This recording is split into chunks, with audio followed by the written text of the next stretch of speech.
자, 중개 보수, 자, 내용 문제, 계산 문제 하나씩 이렇게 나오게 되니까요. 정리를 좀 잘 해주셔야 됩니다. 내용도 중요한 부분은 따로따로 있으니까요. 어떻게 시험 문제 나올 건지 대비를 꼭 해주셔야 됩니다. 자, 먼저 첫 번째, 자, 중개 보수는 언제 발생했다가 성립했다가 행사하고 또 사라질까요? 자, 그런 부분도 예전에는 많이 냈었다. 자, 먼저 첫 번째, 이 중개계약의 중개보수의 성립이 아주 이상합니다. 성립. 언제 성립할까요? 언제 발생할까요? 꼭 거래계약 때 그럴 것 같습니다. 자, 그렇지가 않습니다. 자, 중개 하나 부탁합시다. 알았다.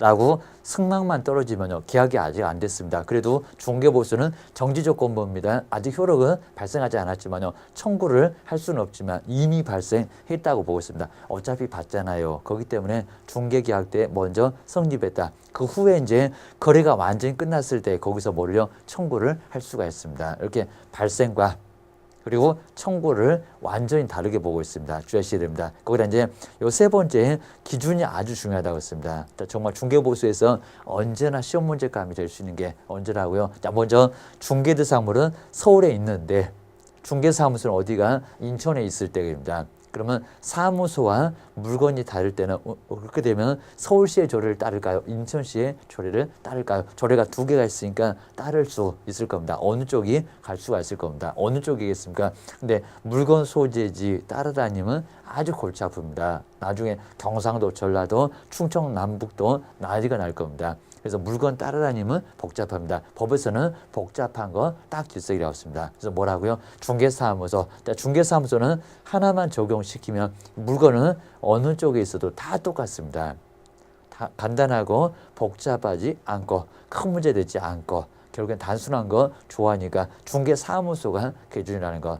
대신 우리 문제는 중개대상 물 그럴 겁니다. 그러면 X.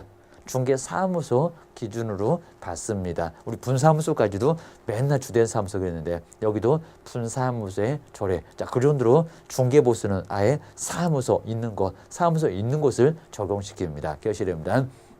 그다음 이제 네 번째 중개보수 성립했다가 나중에 사라질 수가 있습니다. 네, 거기는 매도 매수인 말고 누구 우리 개업 공인중개사가 잘못했을 때입니다. 계약을 다 해놓고 나중에 확인 설명 등을 좀 소홀히 하거나 문제가 되면은 아니면 또 우리 잘못 때문에 계약이 다시 무효가 되거나 계약 성립했다가 무효가 되거나 그리고 해제가 됐을 때에는 청구할 수가 없다는 겁니다. 자, 대신에 중개 의뢰인의 잘못 괜히 집값 뛴다고 나중에 계약금 중도금 나중에 못 치르겠다고 했을 때는 거기는 문제가 없다는 겁니다. 거기는 청구를 할 수가 있습니다. 청구하는데 각각 청구를 해야지 나중에 잘못한 쪽에다 청구하면 안 된다는 거. 자, 기억을 꺼내셔야 됩니다. 그리고 자, 중개보수에 지불 시기가 나와 있습니다. 뭘? 첫 번째는 먼저 약정을 정하고요.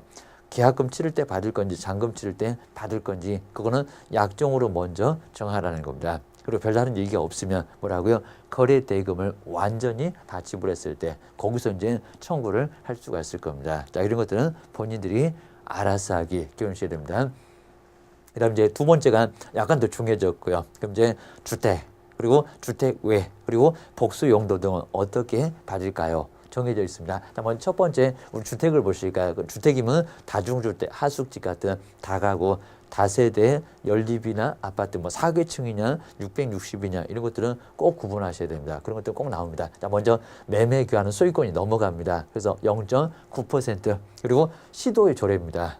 금액에 따라서 구체적으로 한도액과 요율이 딱딱 정해져 있습니다. 그게 바로 이제 시도의 조례고요. 0.9, 그죠? 9억이나 돼야 그리고 6억이나 돼야 받아요. 임대차 하는 겁니다. 그리고 임대차는 한 단계가 낮습니다. 왜요? 경제적인 약자잖아요입니다.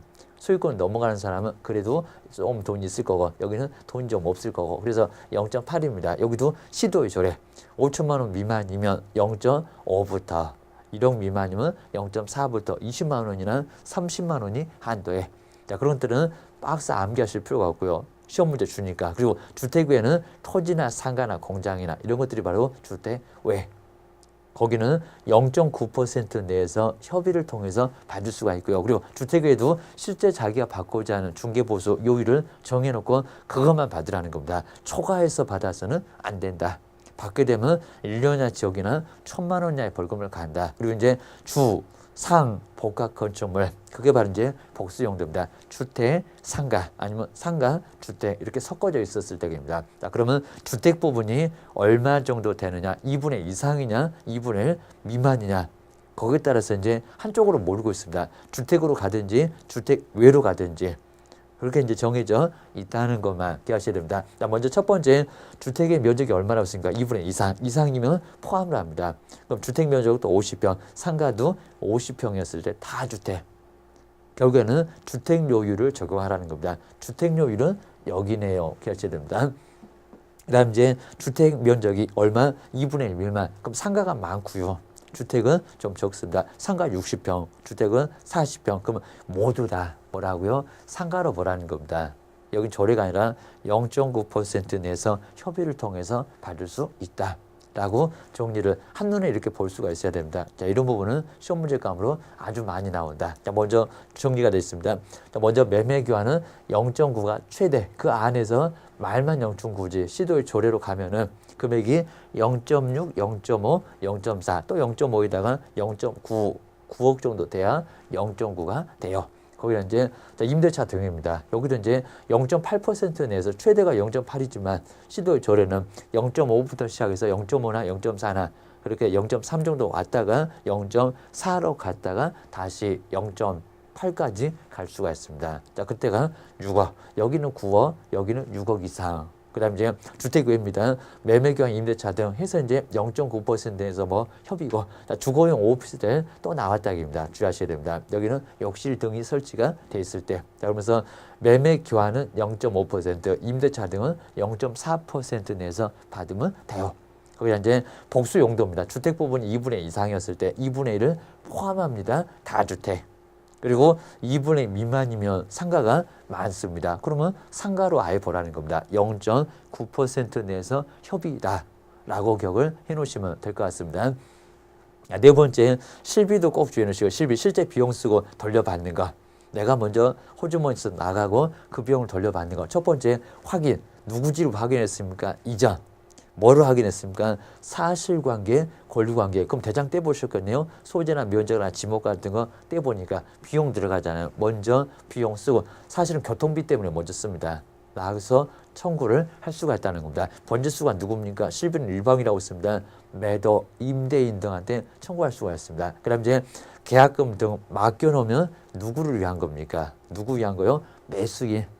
이득을 버는 쪽에다가 청구하라는 겁니다. 걔는 또 여기다 이전 그러면 안 되고요. 여기도 이제 시도의 조례로 정해놨고, 그리고 지불 시기도 약정을 통해서 받을 수가 있고, 자, 이렇게 해서 이제 여기도 정리만 딱 해놓으시면 중개보수도 정확하게 내용 문제 하나, 계산 문제 하나 이 정도를 알 수가 있을 겁니다. 이 정도 선에서 한번 마무리. 내용은 만만치 않고요. 그다음 내용들 자체가 이제 그렇게 많지는 않습니다. 그리고 일단 중개보수도 그렇게 크게 어렵게 계산하지는 않으니까 간단하게 두 문제는 맞출 수가 있을 겁니다. 그렇게 보시면 될 것 같습니다. 고생하셨습니다.